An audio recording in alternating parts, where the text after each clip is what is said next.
Audio leaks commission case PDM حکومت کے عدالتی بینچ پر اعتراضات مسترد۔ چیف جسٹس پاکستان عمر عطا بندیال کی خوش دامن خواجہ طارق رحیم کی اہلیہ سابق چیف جسٹس ثاقب نثار کے بیٹے جسٹس مظاہر نقوی، عابد زبیری اور پرویز الہی کی مبینہ آڈیو لیکس پر حکومت نے ایک انکوائری کمیشن تشکیل دیا تھا۔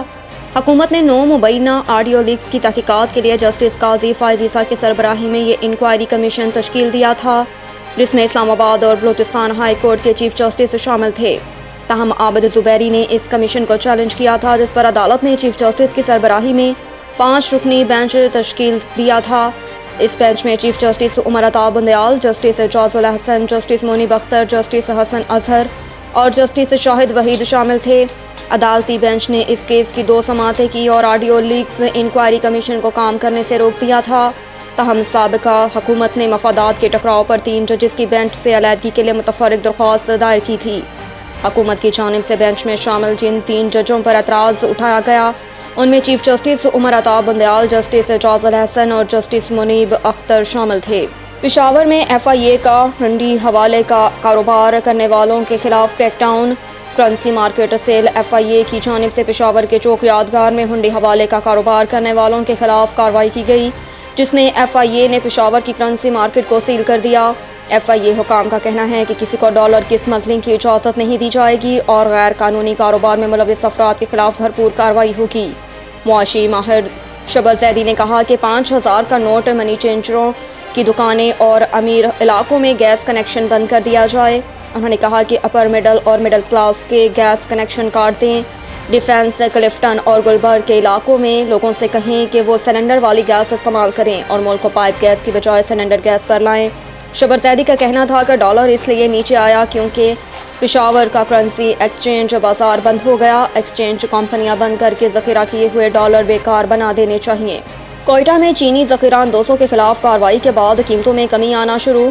کوئٹہ میں چینی ذخیرہ کرنے والوں کے خلاف کارروائی کے بعد چینی کی قیمت 220 روپے کلو سے کم ہو کر 190 روپے کلو فی ہو گئی۔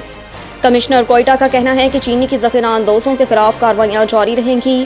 اب تک جو چینی ضبط کی گئی ہے وہ جمعے کو سرکاری نرخ پر فروخت کی جائے گی۔ واضح رہے کہ گزشتہ ہفتے کوئٹہ میں غیر قانونی ذخیرہ اندوزی اور اسمگلنگ کے باعث چینی کی قیمتوں میں اضافہ ہو گیا تھا اور فی کلو قیمت 220 روپے تک جا پہنچی تھی، جبکہ چینی کی قیمتوں میں اضافے کے معاملے پر چمن کوئٹہ سے بھی آگے نکل گیا تھا، جہاں فی کلو چینی 230 روپے میں فروخت کی جا رہی تھی۔ افغانستان میں جدید ہتھیار دہشت گردوں کے ہاتھ لگ گئے، جن سے پاکستان پر حملے کیے جا رہے ہیں۔ اسلام آباد میں ہفتہ وار بریفنگ کے دوران ترجمان دفتر خارجہ ممتاز زہرا بلوچ نے کہا کہ پاکستان کو افغانستان میں دستیاب جدید ہتھیاروں پر تشویش ہے۔ افغانستان میں یہ جدید ہتھیار دہشت گردوں کے ہاتھ لگ گئے اور ان ہتھیاروں سے پاکستان اور اس کے سیکیورٹی اداروں پر حملے کیے جا رہے ہیں۔ ترجمان نے کہا کہ ہم یقین رکھتے ہیں کہ پاکستان اور افغانستان کے درمیان سرحد امن کی سرحد ہونی چاہیے۔ اگر پاکستان کی طرف سے سرحد بند کی گئی ہے تو اس کی وجہ سیکیورٹی کی سنگین صورتحال ہے۔ ہم افغانستان حکومت سے اس متعلق مذاکرات کر رہے ہیں۔ پاک افغان بارڈر پر حالیہ واقعے سے متعلق عبوری افغان حکومت کو اپنے تحفظات سے آگاہ کیا۔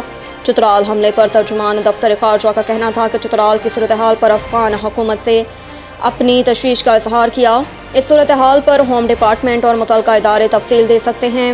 واضح رہے کہ 6 ستمبر کی رات چترال کے علاقے کیلاش میں پاک افغان سرحد پر دہشت گردوں کی جانب سے 2 فوجی چوکیوں پر حملہ کیا گیا، جس میں پاک فوج کے 4 بہادر جوان شہید ہو گئے۔